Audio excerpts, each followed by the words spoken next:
Madam, আপনার কিছু জিনিস এসছে, এই নিন। হ্যাঁ ঠিক আছে, থ্যাংক ইউ। ম্যাডাম, আমার আপনার থেকে ছোট একটা হেল্পের দরকার ছিল। হেল্প? হ্যাঁ বলো। আসলে ম্যাম, আমার কিছু টাকার দরকার ছিল। টাকা? কত টাকা লাগবে?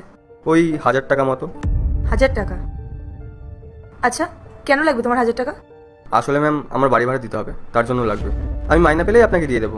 আচ্ছা, তুমি 2 মিনিট দাঁড়াও, আমি আসছি।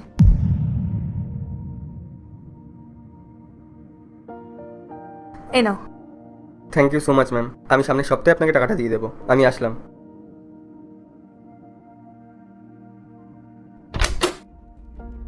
শোনো, বলছি ভেতরে আলমারিতে আমার টাকা রাখা ছিল, দেখেছো তুমি? হ্যাঁ, ওটা আমি আলমারি থেকে বার করে গার্ডকে দিয়ে দিয়েছি। পুরো 2500 টাকা দিয়ে দিয়েছো? 2500 টাকা ছিল না তো, 1000 টাকা ছিল ওখানে। তুমি গুনেছিলে? না, গুনি তো নি।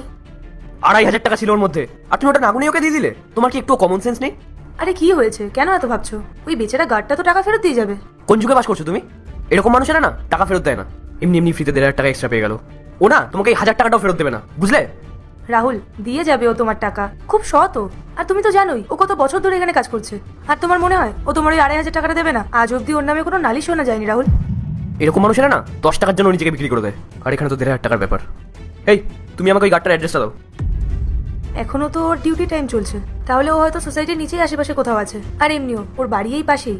তুমি একটা কাজ করো, তুমি আমার সঙ্গে নিচে চলো, ও যাওয়ার আগে ওর থেকে টাকাটা নিয়ে আসি। ঠিক আছে, চলো। হ্যাঁ চলো। কতবার তোমাকে বলছি একটা জিনিসও ঠিকঠাক করে রাখতে পারো না। ভালো হয়েছেন আপনারা এখানে আছেন। আপনি আমাকে 1500 টাকা বেশি দিয়ে ফেলেছিলেন। এই নিন ম্যাডাম।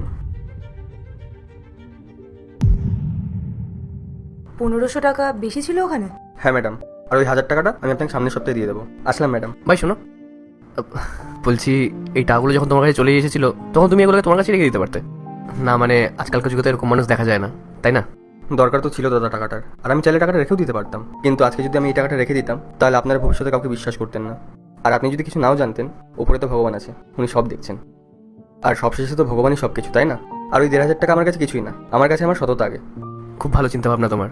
এমনিতেও এই দুনিয়াতে তো এরকম মানুষের বড্ড অভাব। তুমি যেটা করেছো খুব ভালো কাজ করেছো। আমি শুধু এটাই চাইবো যে তুমি তোমার মধ্যে এই সততাটাকে সবসময় বজায় রাখো। ঠিক আছে দাদা, আমি আসছি। আমার দেরি হয়ে যাচ্ছে, নইলে আবার আমার বাস বেরিয়ে যাবে। ঠিক আছে। দেখলে রাহুল, আমি বলেছিলাম না ও খুব ভালো? তুমি শুধু শুধুই ওর উপর সন্দেহ করছিলে। ওই সিকিউরিটি গার্ডটা না খুব সৎ, আমি ওই জন্যই তোকে টাকাটা দিয়েছিলাম। আর নাও, দিয়ে গেল তো ও তোমার টাকা ফেরত, শান্তি তো এবার? তুমি ঠিকই বলেছো, কিন্তু আমিও বা কি করতে পারি বলো? আজকালকার যুগটাই এত খারাপ যে কাউকে বিশ্বাস করা যায় না, সন্দেহটা আপনা আপনি চলে আসে। আমার তো বিশ্বাসই হচ্ছে না যে এখনকার যুগে এরকম মানুষ আছে। শোনো, এই গার্ডটা যখন নেক্সট টাইম কোনো হেল্প